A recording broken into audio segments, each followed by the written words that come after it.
ಮಿಶ್ರ ಪಾವನ ಬೇರೆ ಬೇರೆ ಕಡೆ ಬೇರೆ ಬೇರೆ ರೀತಿಯಲ್ಲಿ ಮಾಡ್ತಾರೆ. ಆದರೆ ತುಂಬಾ ಸಿಂಪಲ್ ಆದಂತಹ ರೆಸಿಪಿಯನ್ನು ತೋರಿಸಿದ್ದೀನಿ.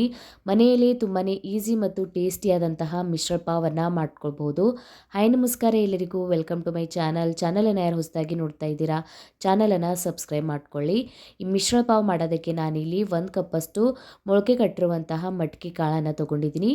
ನೀರನ್ನು ಬಿಸಿ ಮಾಡೋದಕ್ಕೆ ಇಟ್ಟಿದ್ದೀನಿ. 1 ಕಪ್ಪಷ್ಟು ಮಟಕಿ ಕಾಳನ್ನು ಹಾಕ್ಕೊಂಡ್ಬಿಟ್ಟು ರುಚಿಗೆ ತಕ್ಕಷ್ಟು ಉಪ್ಪು, ಚಿಟಿಕೆಯಷ್ಟು ಅರಿಶಿಣದ ಪುಡಿಯನ್ನು ಹಾಕ್ಕೊಂಡ್ಬಿಟ್ಟು ಸ್ವಲ್ಪ ಸಾಫ್ಟ್ ಆಗೋವರೆಗೂ ಬೇಯಿಸ್ಕೊಳ್ಳಿ. ಇದರೊಳಗೆ ನೀವು ಮೊಳಕೆ ಕಟ್ಟಿರುವಂತಹ ಹೆಸರುಬೇಳೆನೂ ಯೂಸ್ ಮಾಡ್ಕೊಳ್ಬಹುದು. ಈಗ ನೋಡಿ ಈ ಥರ ಸ್ವಲ್ಪ ಸಾಫ್ಟ್ ಆಗಿದೆ. ಈಗ ನಾನು ಗ್ಯಾಸ್ ಫ್ಲೇಮನ್ನು ಆಫ್ ಮಾಡ್ಕೊಂಡಿದ್ದೀನಿ. ನಾನಿಲ್ಲಿ ಒಂದು 4 ಟೇಬಲ್ ಸ್ಪೂನಷ್ಟು ಒಣ ಕೊಬ್ಬರಿಯನ್ನು ತೊಗೊಂಡಿದ್ದೀನಿ. ಇದನ್ನು ಸ್ವಲ್ಪ ಈ ರೀತಿಯಲ್ಲಿ ಹುರ್ಕೊಳ್ಬೇಕು. ಸರಿಯಾಗಿ ಹುರ್ಕೊಂಡ್ರೆ ಇದರ ಕಟ್ಟಿನ ಕಲರ್ ತುಂಬ ಚೆನ್ನಾಗಿ ಬರುತ್ತೆ. ಈ ಥರ ಹುರ್ಕೊಂಡ್ಬಿಟ್ಟು ತೆಕ್ಕೊಂಡಿದ್ದೀನಿ.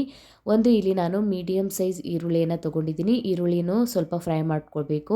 ಸ್ವಲ್ಪ ಎಣ್ಣೆಯನ್ನು ಹಾಕ್ಕೊಂಡ್ಬಿಟ್ಟು ಫ್ರೈ ಮಾಡ್ಕೊಳ್ಳಿ. ಈರುಳ್ಳಿ ಬೇಗ ಫ್ರೈ ಆಗಿಬಿಡುತ್ತೆ. ಈ ಥರ ಸ್ವಲ್ಪ ಗೋಲ್ಡನ್ ಬ್ರೌನ್ ಕಲರ್ ಬರೋವರೆಗೂ ಇದನ್ನು ಫ್ರೈ ಮಾಡ್ಕೊಂಡ್ಬಿಟ್ಟು ತೆಕ್ಕೊಳ್ಳಿ. ಈಗ ಅದೇ ಹಂಚ್ ಮೇಲೆ ನಾನು 1 ಟೇಬಲ್ ಸ್ಪೂನಷ್ಟು ಎಣ್ಣೆಯನ್ನು ಹಾಕ್ಕೊಂಡಿದ್ದೀನಿ. 1 ಟೇಬಲ್ ಸ್ಪೂನಷ್ಟು ಧನಿಯಾ ಕಾಳು, 1 ಟೇಬಲ್ ಸ್ಪೂನಷ್ಟು ಜೀರಿಗೆ ಪುಡಿಯನ್ನು ಹಾಕ್ಕೊಂಡಿದ್ದೀನಿ. 1 ಟೇಬಲ್ ಸ್ಪೂನಷ್ಟು ಬಿಳಿ ಎಳ್ಳು, 1 ಟೇಬಲ್ ಸ್ಪೂನಷ್ಟು ಗಸಗಸೆಯನ್ನು ಹಾಕ್ಕೊಂಡ್ಬಿಟ್ಟು ಸ್ವಲ್ಪ ಫ್ರೈ ಮಾಡ್ಕೊಂಡಿದ್ದೀನಿ. ನೀವು ಬೇಕಾದರೆ ಮಿಶ್ರ ಪಾವ್ ಮಸಾಲೆನೂ ಯೂಸ್ ಮಾಡ್ಕೊಳ್ಬಹುದು. ಶುಂಠಿ ಬೆಳ್ಳುಳ್ಳಿಯನ್ನು ಹಾಕ್ಕೊಂಡಿದ್ದೀನಿ. ಸ್ವಲ್ಪ ಹಾಕ್ಕೊಂಡ್ಬಿಟ್ಟು ಸ್ವಲ್ಪ ಫ್ರೈ ಮಾಡ್ಕೊಳ್ಳಿ. ಈಗ ಈ ಮಸಾಲೆಗೆ ನಾನು ಚಕ್ಕೆ, 1-2 ಲವಂಗನ ಹಾಕ್ಕೊಂಡಿದ್ದೀನಿ.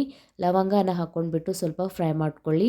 ಈಗ ಈ ಮಸಾಲೆಗಳನ್ನು ನಾವು ಮಿಕ್ಸಿ ಜಾರಿಗೆ ಹಾಕ್ಕೊಂಡ್ಬಿಟ್ಟು ರುಬ್ಕೊಳ್ಬೇಕು. ಮೊದಲು ನಾನು ಕೊಬ್ಬರಿ ಮತ್ತು ಈರುಳ್ಳಿಯನ್ನು ಹಾಕ್ಕೊಂಡಿದ್ದೀನಿ. ಇದಕ್ಕೆ ಈಗ ನಾವು ಹುರ್ಕೊಂಡಿರುವಂತಹ ಎಲ್ಲ ಮಸಾಲೆಯನ್ನು ಹಾಕ್ಕೊಂಡ್ಬಿಟ್ಟು ಸ್ವಲ್ಪ ನೀರನ್ನು ಹಾಕ್ಕೊಂಡ್ಬಿಟ್ಟು ಇದನ್ನು ಸರಿಯಾಗಿ ಪೇಸ್ಟನ್ನು ರೆಡಿ ಮಾಡ್ಕೊಳ್ಳಿ. ಈಗ ರಸ ಮಾಡೋದಕ್ಕೆ ಒಂದು ಪ್ಯಾನನ್ನು ಬಿಸಿ ಮಾಡ್ಕೊಂಡ್ಬಿಟ್ಟು 4 ಟೇಬಲ್ ಸ್ಪೂನಷ್ಟು ಎಣ್ಣೆಯನ್ನು ಹಾಕ್ಕೊಂಡಿದ್ದೀನಿ.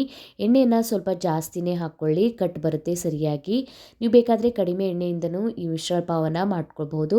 ಒಂದು ಮೀಡಿಯಮ್ ಸೈಜ್ ಈರುಳ್ಳಿಯನ್ನು ಹಾಕ್ಕೊಂಡ್ಬಿಟ್ಟು ಫ್ರೈ ಮಾಡ್ಕೊಂಡಿದ್ದೀನಿ. ಸ್ವಲ್ಪ ಕರಿಬೇವು ಸೊಪ್ಪು, ಈಗ ರುಬ್ಕೊಂಡಿರುವಂತಹ ಮಸಾಲೆಯನ್ನು ಹಾಕ್ಕೊಳ್ಳಿ. ಇದಕ್ಕೆ ಈಗ 1 ಟೇಬಲ್ ಸ್ಪೂನಷ್ಟು ಖಾರದ ಪುಡಿಯನ್ನು ಹಾಕ್ಕೊಂಡಿದ್ದೀನಿ. ಅರ್ಧ ಟೇಬಲ್ ಸ್ಪೂನಷ್ಟು ಅರಿಶಿಣದ ಪುಡಿ. ಖಾರ ಸ್ವಲ್ಪ ಜಾಸ್ತಿ ಇದ್ರೇ ಮಿಶ್ರ ಪಾವ್ ಟೇಸ್ಟ್ ತುಂಬ ಚೆನ್ನಾಗಿ ಬರುತ್ತೆ, ಸ್ಪೈಸಿಯಾಗಿ. ಈಗ ನೋಡಿ ಮಸಾಲೆ ಸರಿಯಾಗಿ ಎಣ್ಣೆಯನ್ನು ಬಿಟ್ಕೊಂಡಿದೆ. ಇದರೊಳಗೆ ಈಗ ನಾವು ಬೇಯಿಸ್ಕೊಂಡಿರುವಂತಹ ಮಟಕಿ ಕಾಳನ್ನು ಹಾಕ್ಕೊಳ್ಬೇಕು. ಇದನ್ನು ನಾನು ನೀರು ಸಮೇತ ಹಾಕ್ಕೊಂಡಿದ್ದೀನಿ. ನೀರನ್ನು ಹಾಕ್ಕೊಂಡ್ಬಿಟ್ಟು ಈ ರಸನ ರೆಡಿ ಮಾಡ್ಕೊಳ್ಳಿ. ತುಂಬಾ ಟೇಸ್ಟಿಯಾಗಿರುತ್ತೆ. ನೀರೇನಾದರೂ ಕಡಿಮೆ ಅನಿಸಿದರೆ ಸೈಡಿಗೆ ನೀವು ಸ್ವಲ್ಪ ಬಿಸಿ ನೀರನ್ನು ಮಾಡ್ಕೊಂಡ್ಬಿಟ್ಟು ಇದರೊಳಗೆ ಸೇರಿಸ್ಕೊಳ್ಬೋದು. ಈ ಥರ ಸ್ವಲ್ಪ ತೆಳುವಾಗಿಯೇ ಇರಬೇಕು ಈ ರಸ. ಈಗ ಇದನ್ನು ಸರಿಯಾಗಿ ಬೇಯೋದಕ್ಕೆ ಬಿಡಬೇಕು.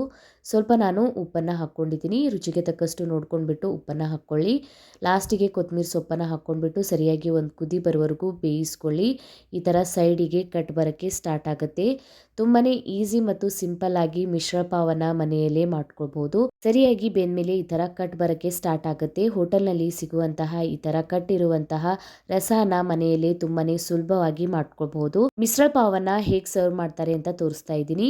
ಮಿಶ್ರ ಪಾವ್ ಫರ್ಸಾನ್ ಅಂತ ಮಾರ್ಕೆಟ್ನಲ್ಲಿ ಈಸಿಯಾಗಿ ಸಿಗುತ್ತೆ. ಈರುಳ್ಳಿನ ಸಣ್ಣ ಕಟ್ ಮಾಡ್ಕೊಂಡಿದ್ದೀನಿ, ಕೊತ್ತಂಬರಿ ಸೊಪ್ಪು, ಲಿಂಬೆ ಹಣ್ಣು ಮತ್ತು ಇಲ್ಲಿ ಪಾವನ್ನು ತೊಗೊಂಡಿದ್ದೀನಿ. ಹತ್ರ ಪಾವ್ ಅವೈಲೇಬಲ್ ಇಲ್ಲ ಅಂದರೆ ನೀವು ಬ್ರೆಡ್ ಸ್ಲೈಸಸ್ನು ಯೂಸ್ ಮಾಡ್ಕೊಳ್ಬಹುದು. ಅದರ ಟೇಸ್ಟು ತುಂಬ ಚೆನ್ನಾಗಿರುತ್ತೆ. ಈಗ ನಾನು ರೆಡಿ ಮಾಡ್ಕೊಂಡಿರುವಂಥ ರಸನ ಒಂದು ಪ್ಲೇಟ್ಗೆ ಹಾಕ್ಕೊಂಡಿದ್ದೀನಿ. ಈಗ ಫರ್ಸಾನನ್ನು ಹಾಕ್ಕೋತಾ ಇದ್ದೀನಿ. ಮೇಲ್ಗಡೆಯಿಂದ ಸ್ವಲ್ಪ ಕಟ್ಟನ್ನು ಹಾಕ್ಕೊಳ್ಳಿ ಈ ರೀತಿಯಲ್ಲಿ. ಇದಕ್ಕೆ ಈಗ ಸ್ವಲ್ಪ ಈರುಳ್ಳಿ, ಕೊತ್ತಂಬರಿ ಸೊಪ್ಪು, ಲಿಂಬೆ ಹಣ್ಣಿನ ರಸನ ಸೇರಿಸ್ಕೊಂಡ್ಬಿಟ್ಟು ಮಿಕ್ಸ್ ಮಾಡಿ ಇದನ್ನು ಪಾವ್ ಜೊತೆ ತಿನ್ಕೊಳ್ಳಿ. ತುಂಬಾ ಟೇಸ್ಟಿಯಾಗಿರುತ್ತೆ. ಹೋಟೆಲ್ನಲ್ಲಿ ಸಿಗುವಂತಹ ಮಿಶ್ರ ಪಾವನ ಮನೆಯಲ್ಲೇ ತುಂಬಾ ಸುಲಭವಾಗಿ ಮಾಡ್ಕೊಳ್ಬಹುದು. ನೀವು ಟ್ರೈ ಮಾಡಿ ನೋಡಿ, ಕಮೆಂಟ್ ಒಳಗೆ ತಿಳಿಸಿ ವಿಡಿಯೋ ಹೇಗೆ ಅನ್ನಿಸ್ತಂತ. ವಿಡಿಯೋ ಇಷ್ಟ ಆಗಿತ್ತಂದರೆ ವಿಡಿಯೋಗೊಂದು ಲೈಕ್ ಮಾಡಿ, ಫ್ಯಾಮಿಲಿ ಮತ್ತು ಫ್ರೆಂಡ್ಸ್ ಜೊತೆ ಶೇರ್ ಮಾಡ್ಕೊಳ್ಳಿ. ಇದೇ ರೀತಿಯ ವೀಡಿಯೋಸನ್ನು ನೋಡೋಕೆ ಚಾನಲನ್ನು ಸಬ್ಸ್ಕ್ರೈಬ್ ಮಾಡ್ಕೊಳ್ಳಿ. ಬೆಲ್ ಐಕನನ್ನು ಪ್ರೆಸ್ ಮಾಡ್ಕೊಳ್ಳಿ. ನಾನು ಹಾಕಿದ ವೀಡಿಯೋಸ್ ನೋಟಿಫಿಕೇಶನ್ ನಿಮಗೆ ಸಿಗುತ್ತೆ. ನಂಗೆ ನೀವು ಇನ್ಸ್ಟಾಗ್ರಾಮ್ ಮತ್ತು ಫೇಸ್ಬುಕ್ ಪೇಜಿಗೂ ಫಾಲೋ ಮಾಡ್ಕೊಳ್ಬೋದು. ಲಿಂಕನ್ನು ನಾನು ನನ್ನ ಡಿಸ್ಕ್ರಿಪ್ಷನ್ ಬಾಕ್ಸ್ನಲ್ಲಿ ಕೊಟ್ಟಿರ್ತೀನಿ. Thank you for watching.